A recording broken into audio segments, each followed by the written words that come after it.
Olá, sejam bem-vindos. Hoje a entrevista do programa de entrevistas de Uma Família por um Mundo é com a Janaíne, doutora Zanini, aqui em Madagascar. É uma série de entrevistas que a gente está fazendo aqui para Uma Família por um Mundo.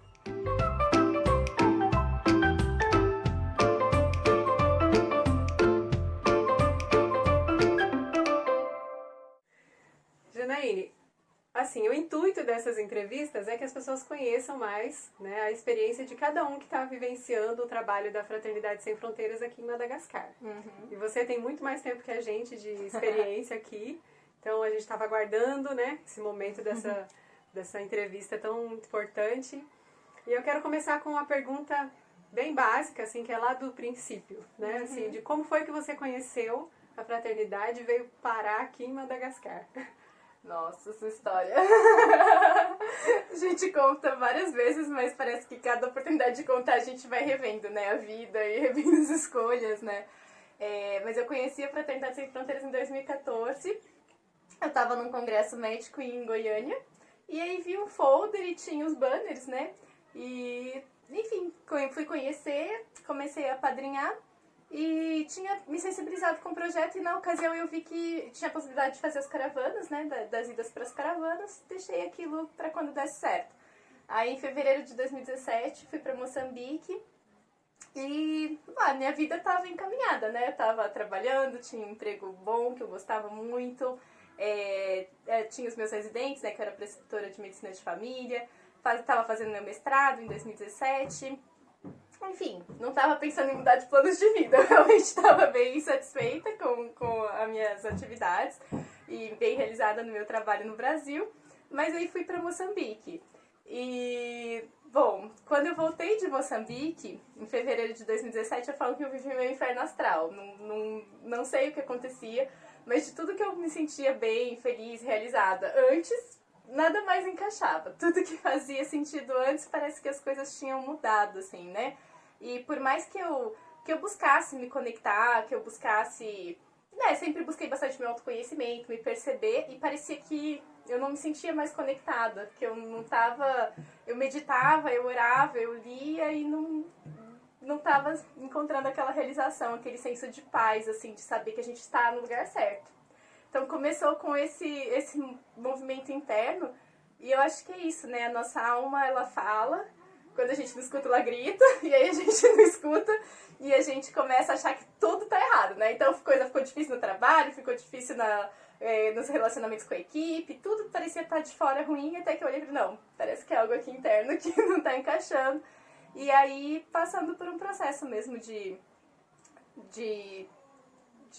tomada de autoconsciência, de meditação, eu tive um momento em que eu consegui, assim, trazer para o nível consciente, que eu entendia que meu ciclo, naquele momento no Brasil, estava fechando e que eu sentia esse desejo, né, profundo da minha alma de vir auxiliar nos trabalhos na África. Então, foi uma decisão que eu acho que foi brotando no inconsciente, eu estava tentando não deixar, não escutar, né, porque ela implicava em muitas mudanças, em muitas escolhas, e até que ela veio à tona e aí eu assumi. A partir do momento que eu assumi, isso foi em julho de 2017, eu olhei e falei, não, realmente esse é meu caminho, vou. Aí o inferno astral passou, tudo ficou bem. E ainda assim eu levei um ano de planejamento para poder me organizar para vir, né, para sair do trabalho, para me organizar. E aí, na mesma semana, né, que eu tomei essa decisão do meu movimento interno, liguei pro Wagner, né? Wagner, ó, tô com a ideia, se eu fosse para Moçambique para fazer um trabalho contínuo, né? Porque a princípio as caravanas eram ainda mais esporádicas, então carecia de um trabalho mais contínuo, de prevenção. Ele falou assim, olha, muito legal, mas eu fui para Madagascar, né? Foi a primeira vez que ele veio, acho que foi em março de 2017, e eu acho que a situação lá tá mais complicada. Você não quer ir conhecer Madagascar? E aí ele já estava, né, sabendo que aqui existia uma taxa de desnutrição muito grande, que mesmo sem a vinda de uma equipe médica já era visível, ele, né, já tinha percebido a situação das crianças, como ele mesmo compara, era muito diferente de tudo que ele já tinha visto em 8 anos de experiência na África. Então ele já sabia que aqui ia ter esse olhar para a saúde, né, em função da situação das crianças. E aí falei, tá bom, vamos conhecer Madagascar. E aí me organizei, mas já senti que eu iria morar aqui. E em fevereiro de 2018 vim pra conhecer, mas esse conhecer, assim, eu já tinha saído do trabalho, só faltava finalizar o mestrado. Eu tinha qualificado o mestrado e só faltava finalizar mesmo. Então eu já tinha realmente me organizado pra vir. Aí vi que o desafio ia ser maior do que eu imaginava, mas também senti que a gente tinha apoio que, por alguma forma que não faz nenhum sentido, mas eu senti que era um lugar, né? Então a gente reconhece, né, quando chega. E aí tô morando aqui desde julho de 2018, então. Estamos em novembro de 2020, né? Então já tem uma caminhada aí longa de muitas experiências para contar, né? Não dá pra gente nessa entrevista falar tudo que tem de experiência, né? Vamos tentar então pegar assim os pontos principais. A Janaína é uma pessoa muito amada, muito querida. E as crianças ficam o tempo todo em volta dela, em volta da casa dela. Então vocês estão ouvindo algumas interrupções, alguns barulhos. Faz parte, gente. Não tem como fazer uma entrevista só com a Janaína. Tem que fazer com todo o entorno da Janaína junto. Porque é muito amor. É verdade. Por onde ela vai aqui, as crianças vão atrás dela. Quando ela chega em casa, ela não tem sossego. Tem sempre alguém aí na janela. Então faz parte. Começa às 5h30 da manhã, eles me assistem tomar banho e ficam. Jana, eu quero te fazer, assim, dentro desse assunto, eu quero fazer uma pergunta bem pessoal, que é assim, qual foi a diferença para você da vivência, né, de como era a sua vida lá em São Paulo, para isso que você está vivendo aqui, que é totalmente fora né, do contexto de cidade que você vivia, para morar aqui, né, no Campo da Paz, rodeada de crianças. Como está sendo essa diferença, assim, para você? Nossa, acho que começa que eu morava em São Paulo, capital, né? Então era aquela coisa de, em São Paulo eu fazia o esforço, vamos supor, de uma vez por semana tentar ir para um parque, ter um momento na natureza, né? E aqui, a janelinha aqui de casa tem uma brechinha que a gente enxerga a árvore, então toda manhã eu consigo dar bom dia e conversar com ela, né? Então acho que isso foi o primeiro presente, assim, tá um pouco mais perto da natureza e desse sentimento de paz, assim, de parar um pouco, sabe? Então no começo aqui eu conseguia ter esses momentos de parada, olhar o céu daqui que é muito bonito. A natureza daqui, ela, num primeiro momento a gente olha e vê tudo areia, tudo árido, depois a gente começa descobrindo, né, a vida que existe nisso e a gente acaba apreciando. Mas num primeiro momento foi um convite para diminuir o ritmo, mudar o ritmo em relação ao que vinha de São Paulo. Só que no fim a clínica foi crescendo. E aí, com o nosso trabalho, né, ganhando o reconhecimento da população aqui, né, que é a única clínica gratuita que a gente conhece, né, do sul todo, porque o país ele tem um sistema de saúde que é público, mas existe pagamento, né, então as pessoas não têm condições de acessar. Então aqui é 24 horas, 7 dias por semana e aí não para. Então a ritmo que eu achei que ia diminuir, na verdade se tornou um ritmo muito maior de trabalho sem parada. Então, acho que o maior desafio é conseguir lidar com esses limites, né? Porque a gente tá aqui, a gente sabe a vulnerabilidade das pessoas e a gente sabe que muitas vezes a gente é o único recurso que elas têm. Então, é muito pesado... É muito pesado a sensação de você fazer a escolha se você vai atender ou não, né? E aí a pessoa chega no domingo... 9 horas da noite com um menino queimado. E aí, você atende? Não atende, né? Então, eu acho que a grande dificuldade que eu vivi foi o dilema, e esse dilema persiste até hoje, né? Quase 3 anos depois, que é para quem você diz sim, para quem você diz não, sabendo que os recursos que você tem, que as forças que você vai ter nunca vão ser suficientes para o tamanho da demanda, mas ao mesmo tempo, como lidar com esse sentimento que fica de não ter sido o único recurso que alguém podia ter. Então, como eu tentei ligar com isso foi reconhecendo os meus momentos de estresse. Então, se eu me sinto bem pra fazer, eu faço. Mas quando eu começo a ver que eu fico irritada, eu prefiro dizer não. Porque eu acho que não faz sentido eu estar lá fazendo se eu estiver brigando com eles, que eu também brigo com eles. Exemplo aqui na janela, elas já estão aqui o tempo todo, aí a gente vai pedindo pra parar, chega um momento que cansa, gente, elas estão desde as 5h30 da manhã na janela. Elas vão ficar na janela de casa, daí quando eu não tô em casa, elas vão na janela do consultório. E aí, é isso, né? A gente vai tentando colocar os limites com eles, mas eu acho que a sensação mais diferente de tudo é a forma de vida, né? O senso de comunidade. Esse senso de pertencimento foi o senso que eu desenvolvi muito aqui. Porque acho que no Brasil a gente, mesmo que seja, eu vim de uma cidade pequena, que era Elias Falls, e por incrível que pareça, eu me sinto até mais pertencente. Oh, azafade que ele quer, ele tinha tabataba, mete-me pechetume, ti tabataba. Faz parte. Mas eu até me aproximei mais da minha cidade, de Elias Fausto, tanto que me deu esse maior senso de pertencimento do que antes, porque a gente no Brasil vive isolados, mesmo que a gente esteja perto, né, fisicamente perto, às vezes mora no mesmo prédio. E aqui a gente vive em comunidade, então eles têm essa filosofia pilúngula, que é assim, se eu tô com fome, você tá com fome, a minha dor é a sua sede é a minha sede, então é tudo muito conectado. Então não existe a noção de individualidade, a noção de privacidade, né? A noção de quero um tempo pra mim porque eu preciso descansar. Essas coisas não fazem parte da vida deles, né? Então as casas aqui não são fechadas, todo mundo entra e sai da casa de quem bem entende. No máximo dá licença e tá entrando, né? Então, no começo foi bem difícil. Eu acho que esse foi o ponto que aquela hora de você ficar dentro de casa fechada, assim, com as janelas fechadas, falar pra fingir que não tem ninguém, e mesmo assim eles vão bater. Mas eu sinto falta, né? Deixa eu complementar com uma história nossa, né? Uma família pro mundo, gente, veio morar primeiro aqui a casa onde a Janaína tá morando atualmente. Mas ela morava numa outra casa que é maior. E aí ela generosamente cedeu a casa dela pra gente, porque era maior, né? Nós somos uma família de 5. E aí ela falou, vamos mudar de casa, vocês vêm pra cá e eu fico na casa menor. E aí as pessoas já conheciam o endereço da Janaíne. Então, durante muito tempo, as pessoas iam bater lá em casa procurando a Janaíne. Às vezes, né, se a porta tivesse aberta, já ia entrando logo com criança machucada, né, e já procurando a doutora, querendo saber, e já explicando, e mal gasto a gente, né, sem saber, sem entender nada, assim, tinha que conversar com a pessoa e encaminhar.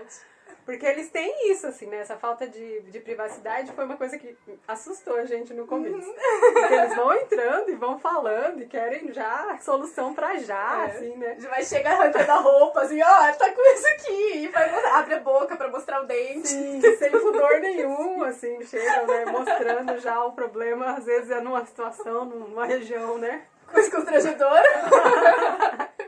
Homem ou mulher, mostra do mesmo jeito. Né? E aí, como eles não sabem que eu não sou a doutora, meu marido não é doutor, eles chegam assim, sem pudor nenhum. Né? Verdade. E as crianças também, né? Elas estavam assim acostumadas a sentar na varanda com a Janaíne, ficar cantando e meditando e tal. Então eu acho que até eles se adaptarem com o novo endereço demorou um tempinho, né? Eu confesso que eu amei essa fase, que foram os únicos fins de semana que eu podia acordar e abrir a minha janela, que não tinha ninguém. Agora eu não posso mais. Quando descobriram a Janaíne no endereço dela, passaram a pular cerca pra vir pro quintal dela. Agora a gente fez uma porteira, abriu a cerca, eles podem brincar. Feliz da vida. Xana, uma outra pergunta, né? Você trouxe aí a situação de como é esse povo malgache, né? Trazendo pra gente um pouco assim da visão cultural e até de povo mesmo, né? Identidade desse povo. O que eu já sei que você é apaixonada pelo povo malgache, então eu vou perguntar direto, assim, né? O que te fez se apaixonar mais, assim, por esse povo? Olha, difícil de pensar, porque a gente fala, né, a paixão, só que a paixão é sempre uma relação de amor e ódio, são extremos de sentimentos, né? Que não é aquele sentimento de paz plácida do amor, é uma coisa que a gente tem a relação de amor e ódio, assim, né? Então, eu acho que no começo era muito difícil pra mim a história do Muramura. Que é isso, né? É o ritmo de vida aqui, Muramura é devagar, devagar. É tudo no seu tempo, é tudo quando dá. E às vezes o quando dá não é o quando dá que a gente acha que é certo, é quando dá mesmo, né? Então, muita coisa acontece num tempo mais demorado, né? Que a gente queria que fosse mais resolutivo, que aprendesse mais depressa. Eu acho que isso foi meu primeiro choque. Até um dia em que a gente estava na segunda semana aqui e a gente foi começar a organizar os cadernetinhos de crianças desnutridas. E aí eu tava com as duas pessoas mais competentes que eu tinha trabalhando comigo naquele momento. Que era um tradutor que fala tipo, 4 línguas e um segurança que fala francês, escreve, controlava o depósito. Quer dizer, alguém que já tinha alguma noção, assim. Duas pessoas diferenciadas em relação ao restante da população, né? Que a maioria é analfabeta, a gente fez um levantamento, nem 15% chega na escola secundária, né? Então, dessa população que a gente tá falando. Então, eu tava com as minhas duas pessoas mais diferenciadas, ajeitando as fichas, e aí a gente foi pegar e cortar durex colorido para fazer a identificação das crianças em maior risco vermelhinho, menor risco amarelinho. Gente, as duas pessoas mais competentes que eu tinha trabalhando comigo, eles tiveram muita dificuldade para achar a ponta do durex, e cada vez que eles achavam, eles cortavam e eles perdiam de novo, por muitas vezes, por mais de 10 vezes. E não tinha uma estratégia, né? Não, de como lidar.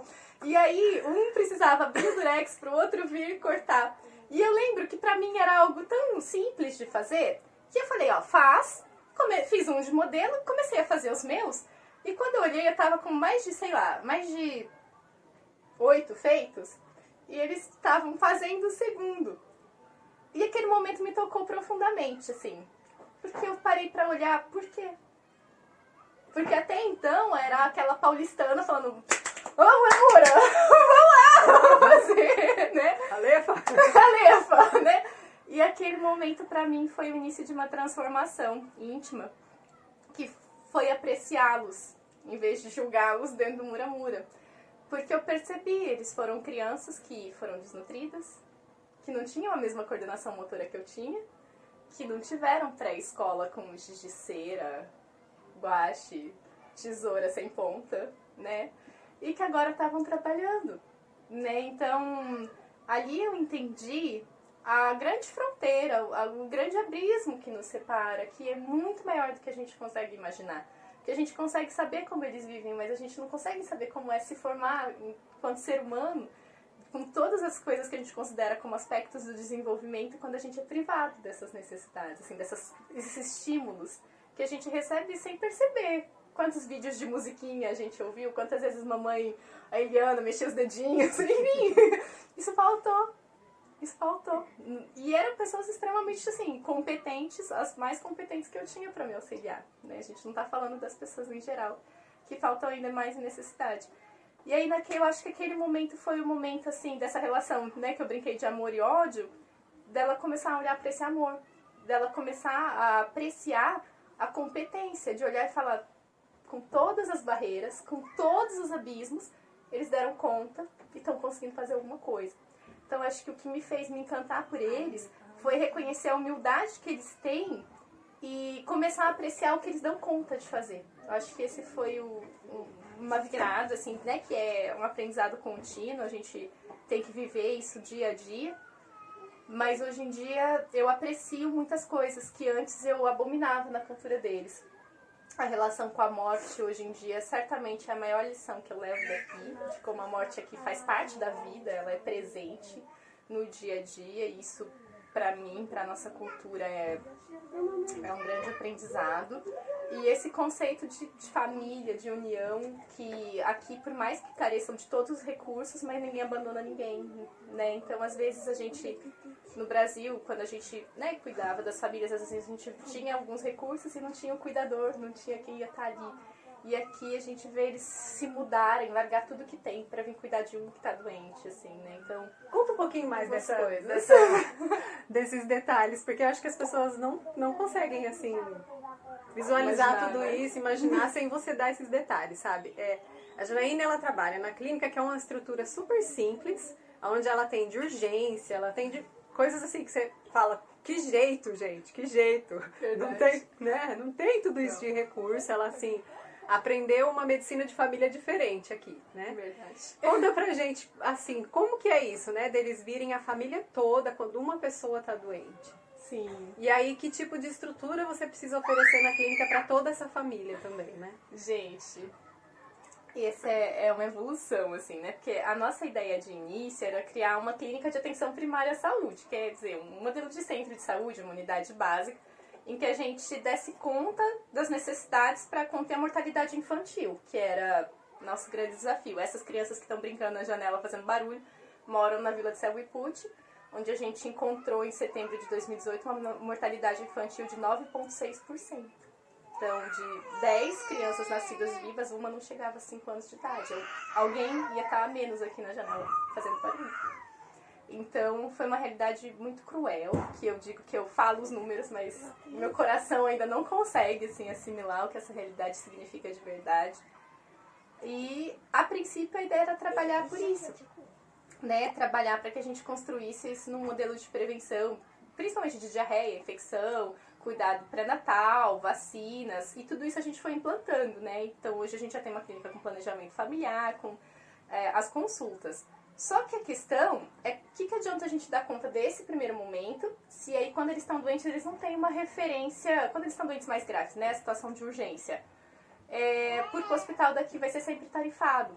E aí quando eu digo tarifado, é assim, você chegar e você tem que passa pela consulta, que na pediatria é gratuita, para os adultos é paga a própria consulta, e aí você tem que medicar, e aí tem que pagar a seringa, o algodão, o álcool e o remédio, né? E aí as pessoas não vão ter acesso. Então começou a ficar sempre esse impasse. Bom, então vai precisar atender as urgências. E aí fomos começando a atender as pequenas urgências. Uma criança com diarreia que chega desidratada. Eu lembro até hoje, assim, a minha primeira vez que eu fui fazer uma injeção intramuscular num neném, que eu nunca tinha feito, né, fazer injeção na perninha. Não tinha luz, Lercy lá, que era uma voluntária nossa aqui, ela com celular, me ajudando com a luz, e eu tremendo, assim, que eu nunca tinha aplicado uma injeção no bebê tão pequeno, né? E aí você vai se virando, né? Então, a gente fala que o médico de família é um médico que se torna especialista na sua comunidade.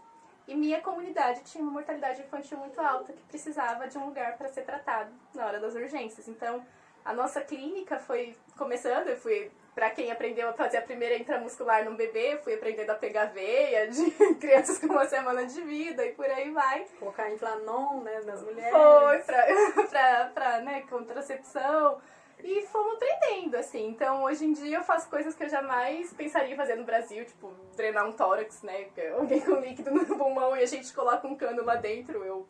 A gente fazia isso no Brasil num ambiente cirúrgico, assim, né? Ou como a gente chamava equipe de cirurgia. Enfim, não imaginava que eu faria esse tipo de coisa. E ao mesmo tempo a gente começou a internar essas crianças, essas famílias. Só que aí a gente fala principalmente da internação de desnutridos. E um desnutrido chega para internar aqui, ele vai passar 1 mês, 2 meses até ganhar peso e se recuperar. Só que aí vem essa questão. Eles geralmente moram em umas casas aqui que são, sei lá, tem 2 metros por 3, 2 por 2. Muitas são no chão, de terra batida, são nos formatinhos assim triangulares. E aí eles encontram aqui a nossa clínica, embora seja simples, pequena, de madeira, a gente oferece um espaço para cada um caminha para cada um colchão para cada um. E aqui eles têm esse hábito de vir em grupo, porque não tem assim uma estrutura na casa. A mãe é uma para dar conta dos 8 filhos, o básico está doente. Fora essa questão da comida, como é que eles vão ter subsistência. Então vem todo mundo. E a gente passou a trabalhar, né, num modelo que não é o que a gente quer um hospital. A gente quer um lugar que acolha as pessoas, que acolha as famílias no momento em que elas estão mais vulneráveis dentro de uma doença, né? Então a gente teve que organizar uma estrutura para recebê-los com banho, com roupinha, porque muitas vezes chega aqui em umas condições de higiene complicadas, com organização para banheiro, para disponibilidade de água, para eles poderem cozinhar, né, disponibilidade de espaço para eles cozinharem, alimentação para poderem, né, almoço e jantar. Então, fomos organizando uma verdadeira estrutura de casa para que eles possam morar. E, de fato, a gente tem famílias que moram aqui durante 3, 4 meses. Isso para as crianças, né? E quando chegam os grandes dadabês, né, os grandes avós, assim, né, aqueles que são os bisavós, os anciões da comunidade, aí eles são os pais de tantos filhos, que já têm tantos filhos, então eles são pessoas muito representativas. Aqui, no Brasil, a gente dá muito valor, né, quando a gente perde uma criança ou quando uma criança está doente. E aqui, eles sofrem muito quando um desses anciões está doente, porque é um pedaço da história, é um pedaço é a raiz daquela família, né, que está ali vulnerável e que está partindo. Então, eles têm O homem pode ter 60 anos, que ele tem o sentimento de que ele ficou órfão, assim. Eles falam, eles traduzem com a palavra órfão. E eles têm muitos pais, né? Exato. Também é uma coisa que a gente demorou pra entender, assim. Porque às vezes morre um pai, quando você vai ver, tem um outro pai doente. Como assim? Porque ele lá já não morreu, agora tem outro pai, né? Então, as famílias aqui, eles é muito consideração de ser família, né? Então, tem o pai que te fez, né? Tem o pai que te criou, tem o pai que é seu avô, que muitas vezes cuidou, tem o pai que é o tio avô, que você respeita porque teu pai já morreu, então você é órfão, ele é sua referência. Tem uma coisa que eu acho que é até bonita, assim, né? Quando as pessoas morrem, tem que ir pra casa do pai, pra casa do avô, assim, né? Então, geralmente eles levam pro ancião, pra casa do ancião mais velho, mais antigo que eles têm na família. Então, é um senso de referência, é um norte que eles têm na vida. Então, é um respeito com os mais velhos, porque eles realmente pedem a opinião daquela pessoa, eles entregam para aquela pessoa. Se eles têm um problema, eles buscam aquela pessoa. E eles buscam constantemente essa referência, né? Então, quando a gente tem os funerais desses dadabês, esses vovôs, esses anciões, duram assim meses, 2, 3 meses. E são festas, e vem gente de tudo quanto é lugar, e as pessoas dormem nas comunidades. Distribui pelas casas, a quantidade de pessoas é como se fosse uma feira cultural. Aquelas agros. Exatamente aquilo, cheio de gente, as barraquinhas, e eles cantam toda noite. O momento é sempre celebrado com muita alegria, assim, para que eles lidem com o luto. Isso é muito bonito. Então, eles lidam com o adoecimento todo mundo junto. E eles lidam com o luto todo mundo junto. Ninguém adoece sozinho. É algo que a gente, né, na medicina de família, chamaria de uma visão muito sistêmica, né? Então, eles... se uma dessas pessoas está doente, a família inteira larga tudo que tem. E é largar mesmo. Se você tinha um sustento, você tinha um trabalho, você tinha sua casa, você sai, né? E depois você vê como é que fica. Eles vêm e ficam e cuidam. É muito bonito, assim, de ver a importância, assim, que eles dão pro cuidado e pro estar junto. Acho que esse estar junto é uma das coisas que mais me marcou, assim, quando eu comecei a entender o que era o luto pra eles, porque aí vinha a mulher queixando de dor no corpo, de dor de cabeça, ou de dor pélvica, e você não achava nada, mas quando que essa dor começou e tal? Ah, tem 1 semana, tem 2 semanas. Aí você olhava, mas o que aconteceu de diferente 2 semanas atrás? Ah, meu pai morreu, meu marido morreu, eu perdi um bebê. E aí eu fui começando a entender que a dor era física, ela estava no corpo, porque era a forma que eles tinham de elaborar o sentimento de uma forma mais coletiva que eles estavam vivendo. Aí a gente chega numa outra pergunta, que é assim, né? A Janaína, ela é muito inspirada, assim, pela luz de Jesus. Então ela traz, nesse tratamento médico, ela traz também a alma dela junto. E ela ilumina as pessoas, eu posso dizer assim, né? Então ela ora junto com as pessoas, ela benze, ela traz, né, a meditação como forma de tratamento também, né? Então é um outro jeito muito mais sistêmico, muito mais holístico de tratar as pessoas. Ela tem os fitoterápicos que ela trouxe, né, do Brasil para tratar. Então é assim um outro jeito que com certeza assim não tem outra pessoa que tenha toda essa gama de conhecimentos assim para realmente trazer isso. Então, realmente, Jana, assim, uma outra coisa que eu quero que você traga assim da sua experiência, que não precisa ser exatamente uma pergunta, mas assim, um compartilhar seu a respeito da... Vamos entrar um pouco na sua vida pessoal. Você estava falando assim da família, dessa visão de família que eles têm aqui, que provavelmente mudou também a sua visão de família, né? E você já passou alguns anos aqui, né? Você tá agora a Jana tá com passagem marcada para voltar para o Brasil, vai ver a família dela, né? E a gente tá feliz por ela, porque, né, depois de tanto tempo de pandemia, a gente viu que foi difícil, né, poder conseguir esse espaço, assim, essa possibilidade de poder ver a família. Então, você tá levando isso, né? Toda essa bagagem que você adquiriu aqui. E com certeza a sua família vem acompanhando o seu trabalho aqui e está sentindo tudo isso que você está sentindo também, né? Como é a sua visão familiar hoje, assim, dentro do seu clã, né? Sim. Sobre isso. Olha, eu acho que a gente tem a noção, né, de vir, mas a gente sabe que a gente estar aqui é estar aberto para se transformar, né? A gente não vem para cá para auxiliar o outro, a gente vem para cá porque faz parte do nosso processo de vida. e aí a gente auxilia o outro, né? Essa é a ideia da Fraternidade Sem Fronteiras, né? Poder viver fraternidade nas ações, né? Que a gente faz em todas as áreas. Então, a escolha de vir pra cá foi uma escolha de ajudar, de servir, mas também sabendo que implica uma transformação. E aí agora é exatamente isso. Como é que vai ser me reinserir? Pra tudo, né? Então, eu acho que com a minha família, eu sinto, assim, muita gratidão, porque eu tenho noção do quanto a escolha de estar aqui é totalmente fora do esperado, fora do que eles projetaram pra minha vida, do que eles sonharam, né? E então eu agradeço profundamente, porque eu sei o quanto foi sofrido me aguardar, e agradeço o apoio que eles me deram, né? Porque a gente vê de fora o que a fraternidade vai noticiar, o que a gente vai ver, que legal, o que estão fazendo. Ou, sei lá, olha, tá tendo agora um boom de desnutrição, ou tá tendo uma epidemia de sarampo. As pessoas vão enxergar isso que tá acontecendo. A minha mãe vai falar assim, você tá conseguindo comer? Que horas que você tá dormindo? Né? O meu namorado vai ficar preocupado do quanto eu tô me desgastando. Então, a minha família sofre, né? Então, cada notícia que a gente vê aqui, eles vão pensar em como eu estou. E isso causa muito sofrimento, porque as condições de vida que a gente tem aqui, você bem sabe, não são boas, não são gostosas, né? A gente pode dizer que o que sustenta a gente de estar aqui é a nossa motivação, são os propósitos que a gente traz no nosso coração. Mas dizer assim, nossa, hoje eu tô muito satisfeita com as minhas condições aqui, é difícil, né? A gente vive das pequenas alegrias, né, que a gente encontra no dia a dia.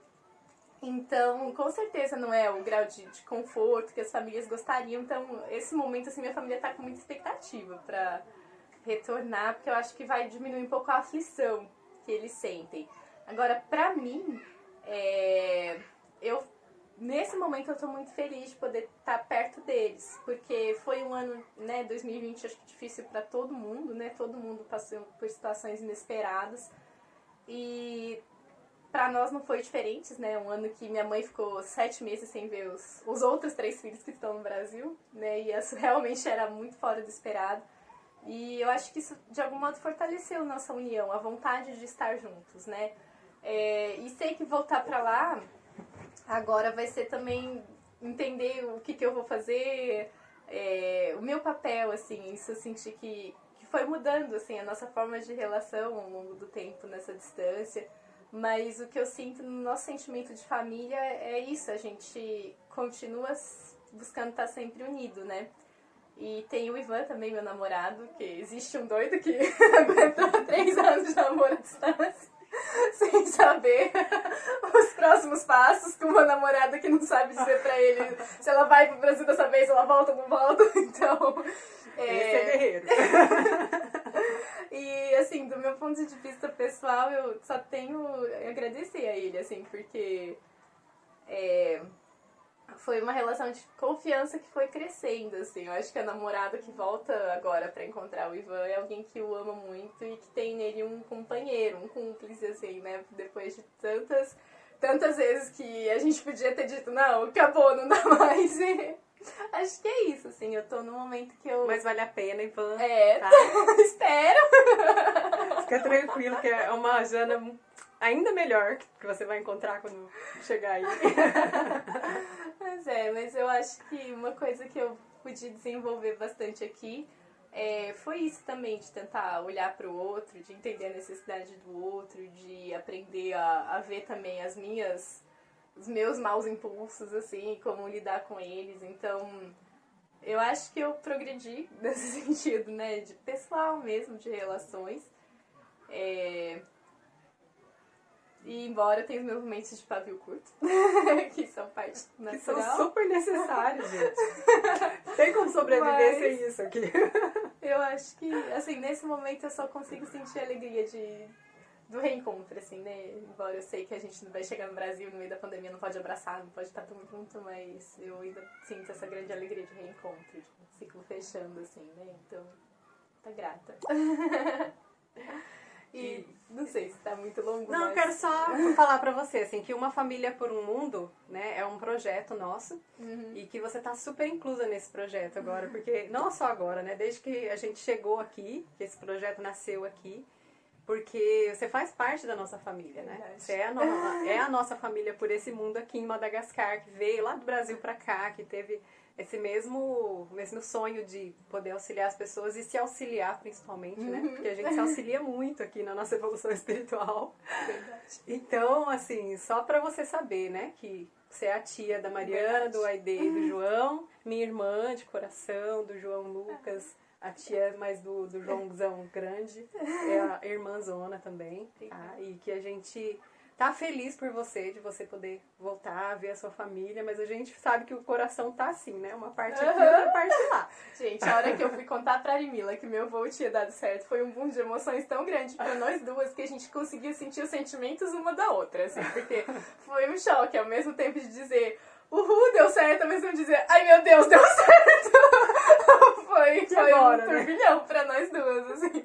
Mas eu só quero agradecer por tudo que eu cuido e também sou cuidada pela família de vocês, nossa família por um mundo. Para nós sempre foi muito importante a sua presença aqui, né? Trouxe muita segurança para nossa família saber que a Janaína ia estar lá sempre que a gente precisasse, não só como médica, né? Mas como um suporte familiar mesmo, assim. Obrigada, verdade. Então, gratidão por essa entrevista linda e te desejamos assim toda boa sorte do mundo, Obrigada. muitas felicidades no seu caminho.